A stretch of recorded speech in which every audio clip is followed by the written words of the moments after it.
Good day, mates. Good day, Mates. Come in. Canadian computer collector here. We are now, what is it, 3 months, 4 months into the pandemic, and I finally got them all cut. I realized that it's been a while since the last video. This last project took a lot longer than I thought. I ended up having to order some parts. The world went crazy. So I've been pretty focused on current events, and I felt, you know, more interested in that than working on projects. But now that those current events are just becoming the new normal, it's back to the workbench. Speaking of the workbench, it is currently temporary storage for a bunch of spare parts that I got for free from a friend. So it's a bit of a mess over there. That's why we are in the main PC area. So today we're working on a 2010 MacBook, one of the white ones. This lovely little unit right here came to me from a friend who said it didn't work at all and they had no idea what was wrong with it. Sat on the shelf for quite some time, so then I dusted it off, turned it on while I was making pasta, which will also be featured in this video. Simple Yet delicious. recipe. To my surprise, I plugged it in, it turned on. It was also featuring what I consider to be one of the first human-captured black holes. Kind of reminded me of the movie Inception, or not Inception. What movie was it? One with McConaughey. So it reminded me of Interstellar. Put a solid-state drive in it, a little bit more RAM, not a ton, only 4 gigs. We're not even going to talk about the graphics because the graphics may as well be made of gravel. I don't know, beyond that, yeah, without further ado, why don't we just get right on into it? Okay, so after an extremely long intro, let's take a look at this thing in its original form.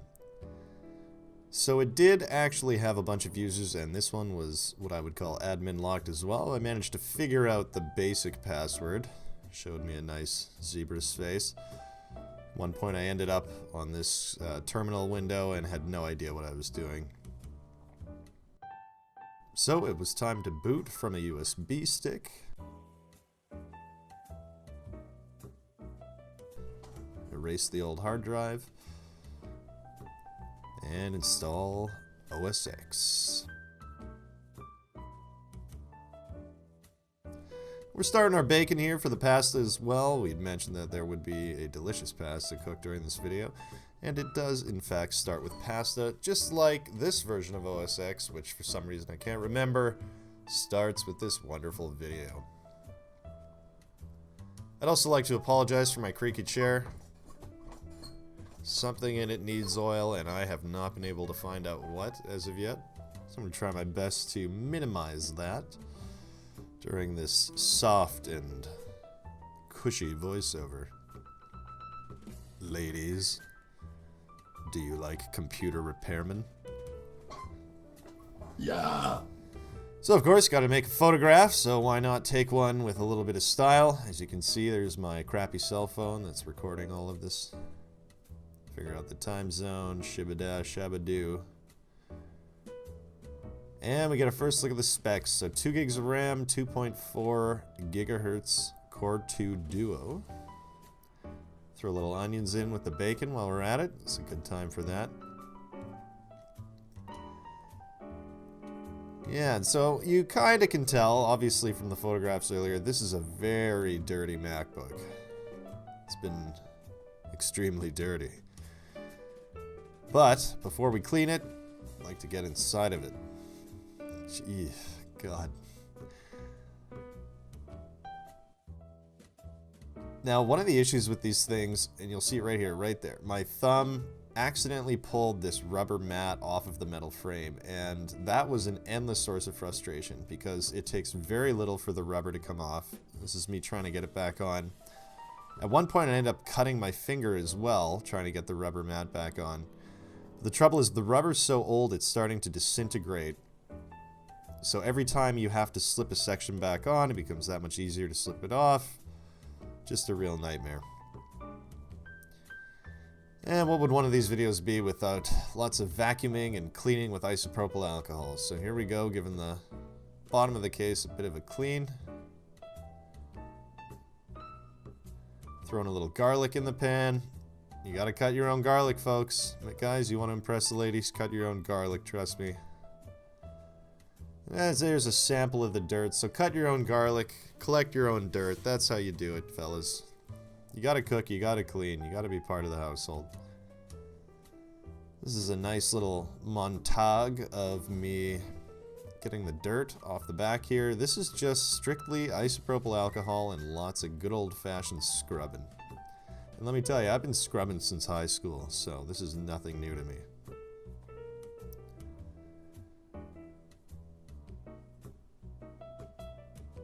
And we got the first look at the internals. Not too bad, but still pretty dusty. Gonna unclip that battery so we don't get shocked. And we will start by pulling it out. That's how it always starts.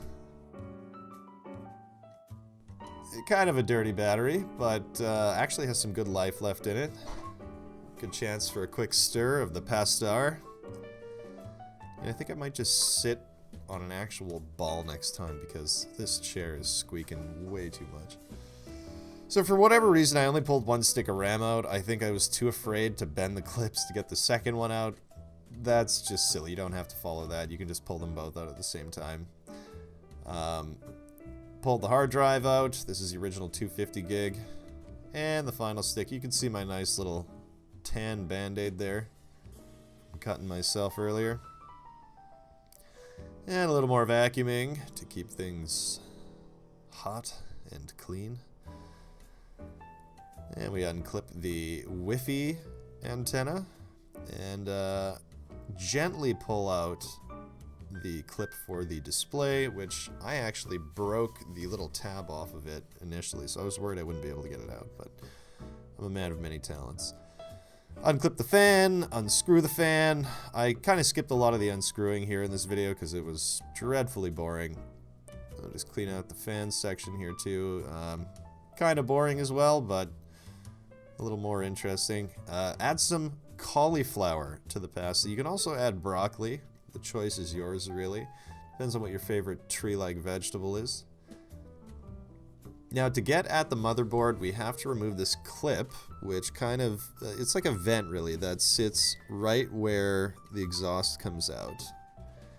And later on, when we replace the display, that also has to come out.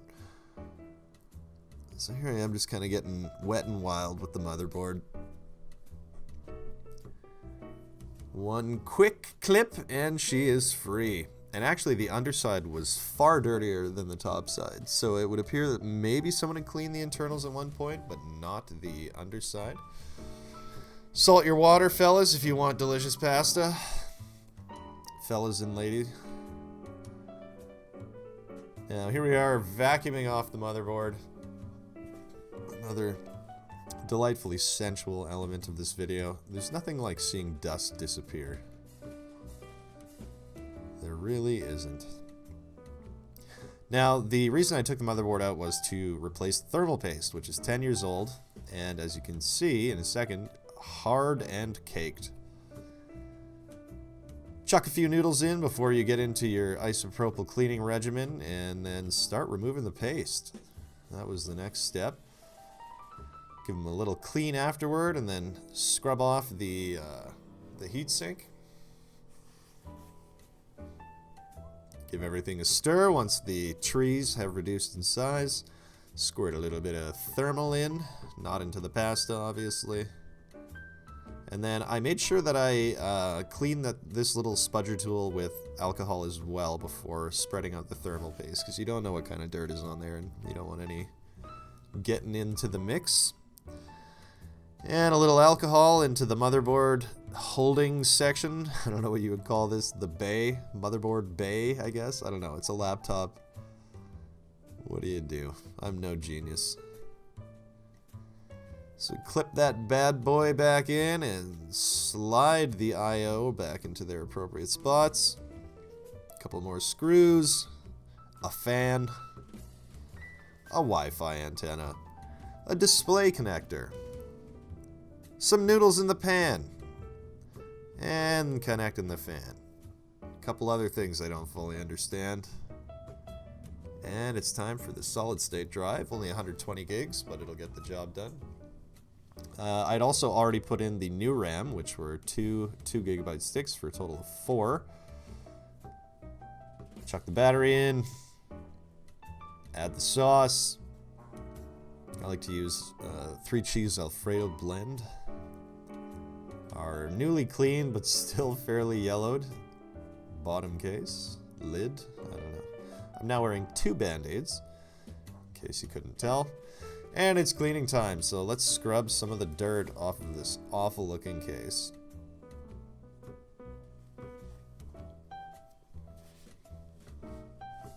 Quick install of a Mac OS X Lion, something a little bit newer. Another wonderful photograph, zoomed in on the best parts. Little hand ground black pepper. And let it sit for 2 weeks until a package arrives. Visit from June the cat. What do you know? It's our new display, or used, but still working in this case. And there's Winslow, also couldn't be outdone by the other cats, so he's come to sit. So to replace the display, you have to grab a side screw off the side of the optical drive for the Wi-Fi antenna, the other existing screws, and then you unclip the ribbon cable. And I popped the little sort of brass or gold connectors off and then just left it plugged in because I didn't want to get too in depth. Then you pull off the old display, fit the new one in, which is kind of a process. And I actually fit it improperly originally, which you can kind of tell right here. You see there's a bit of a difference in where the display is versus the case. After this video, I went and adjusted that again, after I noticed. So Wi-Fi antenna goes back in. Each of these little clips are clipped back in, these little connectors. Pop the ribbon cable down, get that vent back in, somehow, apparently.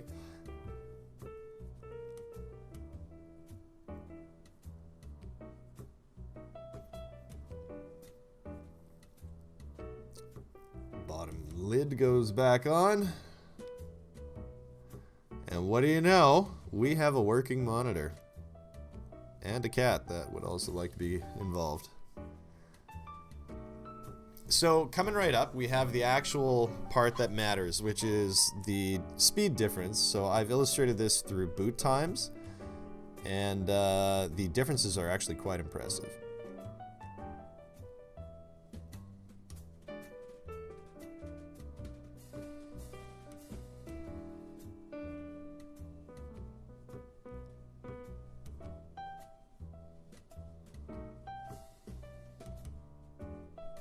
Okay, so the one on top is the current version, and it's actually running Sierra, but that only took about 18 seconds, while we're still waiting on OS X Lion and the original internals to give us a login screen. And I will say, it does take a decent amount of time more than this. This is all in real time, by the way.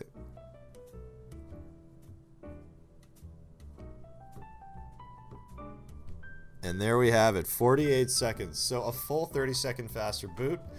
And just to prove that this thing can hang with some of the better low-end computers, I booted up Minecraft. Minecraft actually took forever to load, and creating my own world, which I aptly named Poop Town, that took even longer.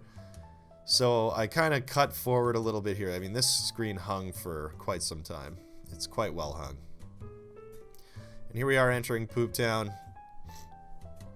This took a while as well, not as much as I thought it would, because initially creating the world took forever and it kind of sat on this 0% for a bit. Nonetheless, we have arrived. And of course it takes a little while for every chunk to load. I'm only using like a 6 or 8 chunk render distance because Lord knows this thing is not working with the best equipment. But it is playable, so if you are a young person looking to play Minecraft on an older MacBook, if you want, this is definitely a usable model. This is the mid-2010 white polycarbonate MacBook. Fantastic, so exciting, I can hardly contain myself. So I hope my face isn't blurry right now. I filmed these on an S9. No big deal. It's because it really isn't. That was a very laborious process. You know, I originally had half an hour of footage. It's kind of the right vibe to put on in the background while you're cleaning up or something like that. Thank you very much for joining me. If you can, maybe don't send your money to Canada this time. We got lots of stuff going on in the States. Send it to a charity that you find appropriate. Do a little research, find out the ones that are making the difference. Blow. Be sure to like and subscribe. If you do, my cats will respect me more in this house, and I can prove it. I will send you the proof. So this has been Canadian Computer Collector, Signing off. and make sure that when you're outside on one of these lovely summer days, you do it without a shirt on, at least once, you know?